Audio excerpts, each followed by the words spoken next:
Hi, Bill Chatt here with the Cervantes Chat and Prints update for Wednesday, April 8th, 2020.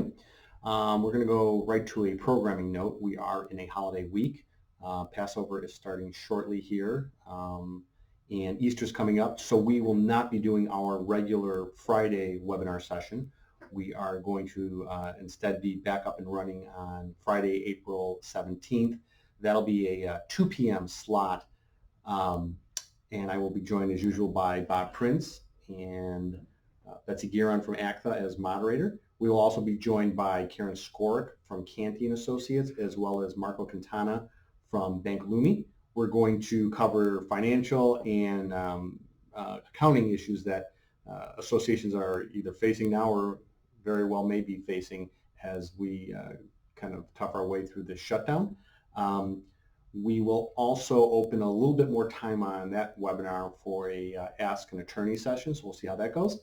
And that, again, will be April 17th, 2 p.m. versus 1 p.m. Watch for the updates and the invites to the webinar, obviously, and then you can sign up and we'll see you then. In terms of what updates we really have right now, there's not a ton. April 3rd, the Paycheck Protection Program went into effect.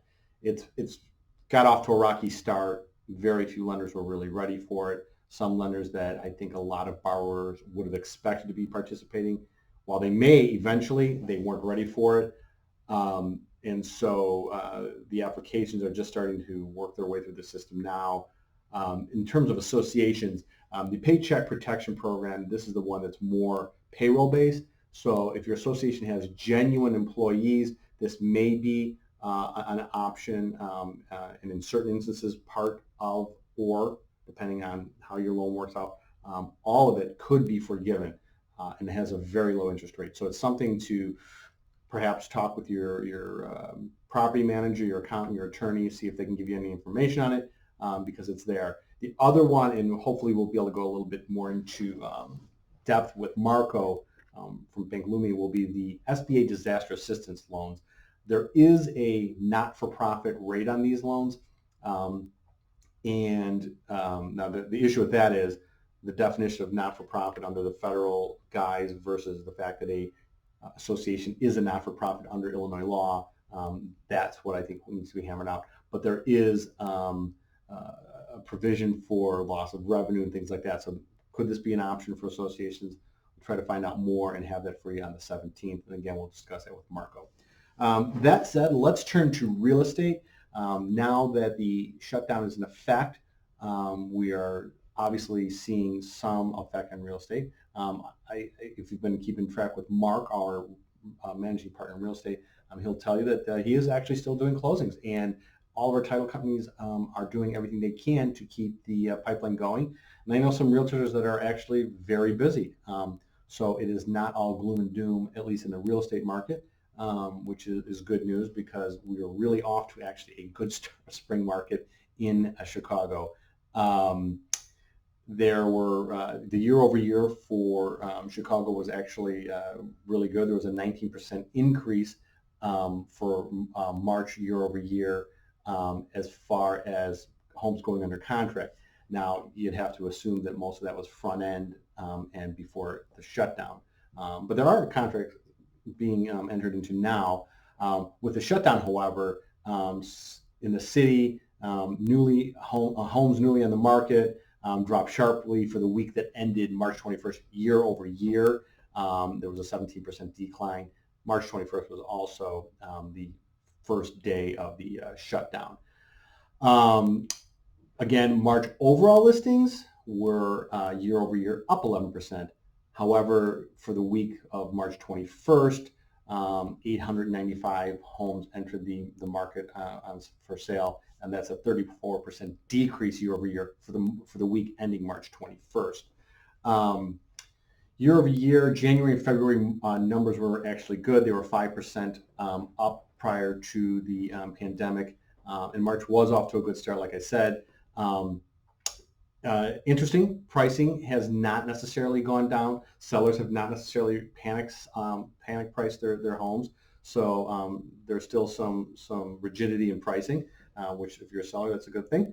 So the number of homes that went under contract for the week ending March 27th was year over year down over 35%. This is for Chicago Metro, not just the city. So again, up through the first part of March, we were doing well. Understandably, shutdown comes into effect and the numbers tail off. But there, the headlines right now are starting to get cautiously optimistic in terms of maybe that they're thinking that this may not be as bad in terms of the health consequences and things like that. Obviously, it's still quite serious and all the measures are in effect. I actually just saw that Mayor Lightfoot has now cut off liquor sales in the city after 9 p.m. I guess there's still an issue with people congregating. So it's not, we are by no means out of this by any long shot. So that's something to keep in mind. But if this does remain relatively short-lived, perhaps we'll pick up with momentum from there. I can say that lenders are still lending. I talked with Scott Sitke over Guaranteed Rate. He says lenders are still lending, and obviously money is cheap. So that's something to keep in mind. There are, interestingly, 4,933 properties marked as temp, meaning they can't be shown for a stretch of time. That's actually an 85% increase year over year. So that tells you that people are still optimistic that once this lets go, and I guess the big thing will be how open houses will work and all that. That people are ready to go back to what they thought was an otherwise healthy market. Let's look at building a little bit. So Chicago built the smallest share of new housing in 2019 among the 10 biggest metropolitan areas. The pace of 2019 construction was less than half of the nation's.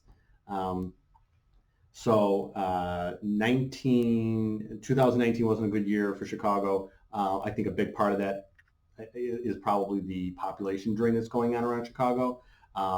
Chicago, if you don't know this already, is the only top 10 metro area that lost population in the years 2013 through 18. It's a dip of 0.4% for that period. In the Chicago area, about 18,000 new units were built in 2019. More than half of them were multifamily, which includes rentals and condominiums and townhomes. By contrast, in the same period, 21,000 units were built in Miami. Miami is a metro area that's less than 2/3 of the area of Chicago, so they saw an increase much greater than ours. We in Chicago built a smaller number of housing units than any other top 10 city, even Philadelphia, which is only about 2/3 the size of Chicago. So with the hit that the Chicago economy is taking, and will continue to take, because the economy tends to work on a lag effect. Even if they said tomorrow we can go back to normal, by the time employers bring people back, assess their needs and all that, it's going to be a while in terms of a recovery. It's hard to see how these external factors that are already going on in Chicago and Illinois. We're not a very healthy state in terms of our finances and things like that. So we'll just have to be cautious and see how that all plays out. But nonetheless, as I said before, the real estate statistics were positive. We'll see how the building statistics pan out. That said, I still think there will be opportunities after this, just like there was after the Great Recession. Things to consider. Money is relatively cheap. It was cheap before the pandemic. It really was. I don't know if people remember, at one time there were mortgages of 6.5%, 8%. We're talking 10 plus years ago. So money was cheap. The Fed had already dropped the Fed funds rate, and so now it's going to be even cheaper, and it probably will be until the government, both the federal and the state governments, are comfortable that things are up and running again. So the ability to borrow will be there, and it's going to be there in a favorable environment. Keep in mind that the banking system is in much better shape than it was during and after the Great Recession. Right now, I don't hear any warning signs or any warning bells about the banking sector right now. So that's something to keep in mind, because again, you need to have lenders willing to borrow. Like I said, Guaranteed Rate told me that they're writing mortgages, so they're busy. Um, you know, again, with this market, flippers may find opportunities here because you're probably going to have some people that were on the verge of selling, or this was just enough to put them over. So this will probably bring opportunities for those people in terms of flipping properties.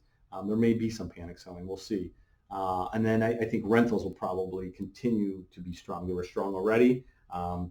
We've got investors out there that are actually buying condominium developments and converting them to rentals. That's how strong rentals are. So I think that rentals will continue to be strong.